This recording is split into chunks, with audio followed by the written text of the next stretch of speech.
యెహోవా మోషే అహరోనులకు ఇలాగు సెలవిచ్చెను. ఒక దేహ చర్మమందు వాపు గాని పక్కు గాని నిగనిగలాడు మచ్చ గాని ఉండినా వాని దేహ చర్మమందు కుష్టుపొడ వంటిది కనబడిన యెడల యాజకుడైన అహరోను నొద్దకైనను యాజకులైన అతని కుమారులలో ఒకని యొద్దకైనను వాని తీసుకొని రావలెను. ఆ యాజకుడు వాని దేహ చర్మమందున్న ఆ పొడను చూడగా ఆ పొడయందలి వెంట్రుకలు తెల్లబారిన యెడల ఆ పొడ అతని దేహ చర్మము కంటే పల్లముగా కనబడిన యెడలను అది కుష్టుపొడ. యాజకుడు వాని చూచి అపవిత్రుడని నిర్ణయింపవలెను. నిగనిగలాడు మచ్చ చర్మముల కంటే పల్లము కాక వాని దేహ చర్మమందు తెల్లగా కనబడిన ఎడలను దాని వెంట్రుకలు తెల్లబారకున్న ఎడలను ఆ యాజకుడు 7 దినములు ఆ పొడగల వారిని కడగా ఉంచవలెను. 7వ నాడు యాజకుడు వారిని చూడవలెను. ఆ పొడ చర్మమందు వ్యాపింపక అట్లే ఉండిన ఎడల యాజకుడు మరి 7 దినములు వాని కడగా ఉంచవలెను. 7వ నాడు యాజకుడు రెండవసారి వాని చూడవలెను. అప్పుడు ఆ పొడ చర్మమందు వ్యాపింపక అదే తీరున ఉండిన ఎడల యాజకుడు వారిని పవిత్రుడని నిర్ణయింపవలెను.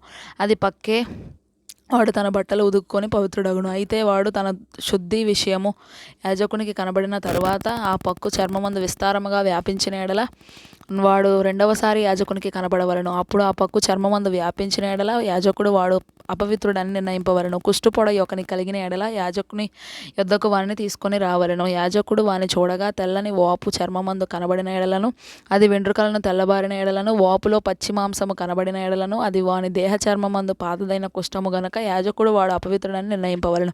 వారిని కడగా ఉంచకూడదు. వాడు అపవిత్రుడు. కుష్ఠము చర్మమందు విస్తారముగా పుట్టినప్పుడు యాజకుడు చూచినంత వరకు ఆ పొడగల వాని తల మొదలుకొని పాదముల వరకు కుష్ఠము వాని చర్మమంతయు వ్యాపించి ఉండిన ఎడల యాజకుడు వానిని చూడవలెను. ఆ కుష్ఠము వాని దేహమంతటా వ్యాపించిన ఎడల ఆ పొడగలవాడు పవిత్రుడని నిర్ణయింపవలెను. వాని ఒళ్ళంతయు తెల్లబారెను, వాడు పవిత్రుడు. అయితే వాని యొంట పచ్చి మాంసము కనబడు దినమున వాడు అపవిత్రుడు. యాజకుడు ఆ పచ్చిమాంసమును చూచి వాడు అపవిత్రుడని నిర్ణయింపవలెను. ఆ పచ్చిమాంసము అపవిత్రమే, అది కుష్ఠము. అయితే ఆ పచ్చిమాంసము ఆరి తెల్లబారిన ఎడల వాడు యాజకుని యొద్దకు రావలెను.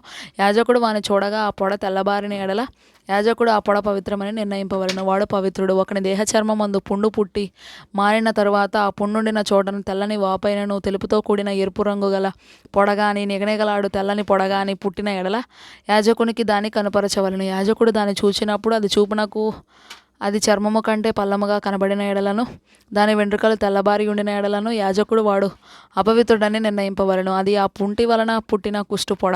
యాజకుడు దాన్ని చూచినప్పుడు దానిలో తెల్లని వెంట్రుకలు లేకపోయిన ఎడలను అది చర్మము కంటే పల్లముగా కొంచెము నయముగా కనబడిన ఎడలను యాజకుడు 7 దినములు వారిని ప్రత్యేకముగా ఉంచవలెను.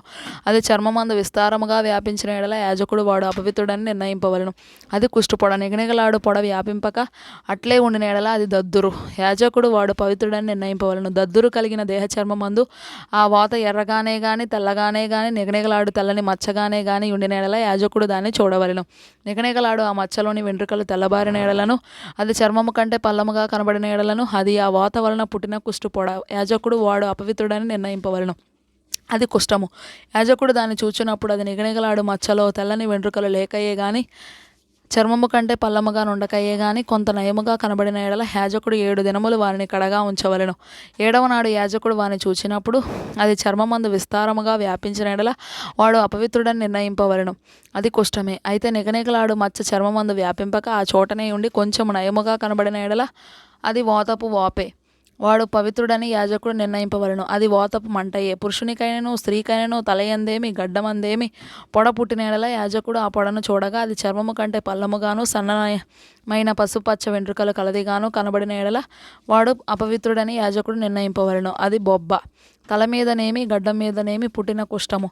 యాజకుడు ఆ బొబ్బైన పొడను చూచినప్పుడు అది చర్మము కంటే పల్లము కాని ఎడలను దానిలో నల్ల వెంట్రుకలు లేని ఎడలను యాజకుడు ఆ బొబ్బైన పొడగల వారిని 7 దినములు ప్రత్యేకముగా ఉంచవలెను. 7వ నాడు యాజకుడు ఆ పొడను చూడవలెను.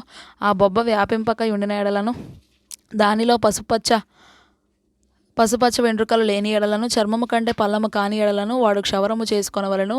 కానీ ఆ బొబ్బ క్షవరము చేయకూడదు. యాజకుడు బొబ్బగల వానిని మరి 7 దినములు ప్రత్యేకముగా ఉంచవలెను. 7వ నాడు యాజకుడు ఆ బొబ్బను చూడగా అది చర్మమందు బొబ్బ వ్యాపింపక చర్మము కంటే పల్లము కాక ఉండిన ఎడల యాజకుడు వాడు పవిత్రుడని నిర్ణయింపవలెను. వాడు తన బట్టలు ఉదుక్కొని పవిత్రుడగును.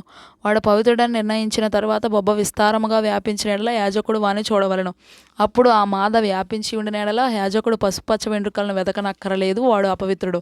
అయితే నిలిచిన ఆ మాదలో నల్ల వెంట్రుకలు పుట్టిన ఎడల ఆ మాద బాగుపడెను, వాడు పవిత్రుడు. యాజకుడు వాడు పవిత్రుడని నిర్ణయింపవలెను. మరియు పురుషుని దేహపు చర్మమందేమి స్త్రీ దేహపు చర్మమందేమి నిగనిగలాడు మచ్చలు అనగా నిగనిగలాడు తెల్లని మచ్చలు పుట్టిన ఎడల యాజకుడు వారిని చూడవలెను.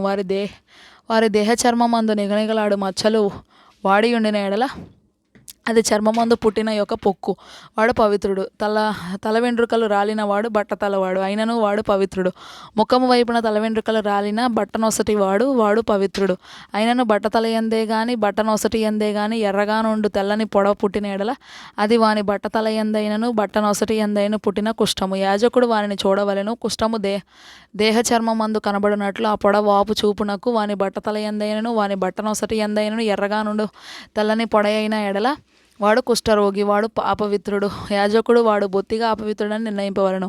వాని కుష్ఠము వాని తలలోనున్నది. ఆ పొడగల కుష్ఠరోగి వస్త్రములను చింపివేయవలను. వాడు తల విరియబోసి కొనవలెను. వాడు తన పై పెదవిని కప్పుకొని అపవిత్రుడను అని బిగ్గరగా పలుకవలను. ఆ పొడ వానికి కలిగిన దినములన్నీ వాడు అపవిత్రుడై ఉండును. వాడు అపవిత్రుడు గనక ప్రత్యేకముగానే నివసింపవలను. వాని నివాసము పాళెమునకు వెలుపల ఉండవలెను. మరియు కుష్ఠు పొడ వస్త్రమందు కనబడినప్పుడు అది గొర్రె వెంట్రుకల బట్ట ఎందేమి నారబట్ట ఎందేమి నారతోనే గాని వెంట్రుకలతోనే గాని నేసిన పడుగునందేమి పేక ఎందేమి తోలునందేమి తోలుతో చేయబడు ఏ ఒక వస్తువునందేమి పుట్టి ఆ పొడ ఆ బట్ట ఎందేమి ఆ తోలునందేమి ఆ పేక ఎందేమి తోలుతో చేయబడిన వస్తువునందేమి పచ్చదాళుగానే ఎర్రదాళుగానే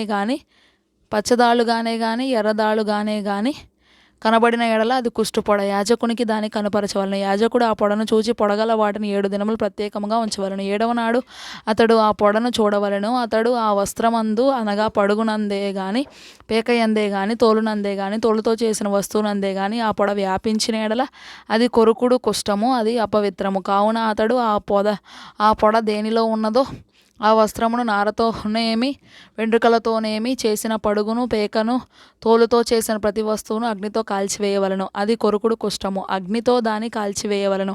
అయితే యాజకుడు చూచినప్పుడు ఆ పొడ వస్త్రమందు అనగా పడుగునందేమి పేక ఎందేమి తోలుతో చేసిన మరి దేని ఎందేమి వ్యాపింపకపోయిన ఎడల యాజకుడు ఆ పొడగల దానిని ఉదుగా ఆజ్ఞాపించి మరి 7 దినములు దానిని విడిగా ఉంచవలను. ఆ పొడగల దానిని ఉదికిన తరువాత యాజకుడు దానిని చూడవలను. ఆ పొడ మారకపోయినను వ్యాపింపకపోయినను అది అపవిత్రం. అగ్నితో దానిని కాల్చివేయవలను. అది లోవైపున గాని పైవైపున గాని పుట్టినను కొరుకుడు కుష్ఠముగా ఉండును. యాజకుడు దానిని చూచినప్పుడు వస్త్రము ఉదికిన తరువాత ఆ పొడ వాడి ఉండిన ఎడల అది ఆ వస్త్రంలో ఉండినను తోలులో ఉండినను పడుగులో ఉండినను పేకలో ఉండినను యాజకుడు వాటిని చింపివేయవలను. అటు తరువాత అది ఆ వస్త్రమందే గాని పడుగునందే గాని పేక ఎందే గాని తోలుతో చేసిన దేని అందే గాని కనబడిన ఎడల అది కొరుకుడు కుష్ఠము. ఆ పొడ దేనిలో ఉన్నదో దానిని అగ్నితో కాల్చివేయవలను.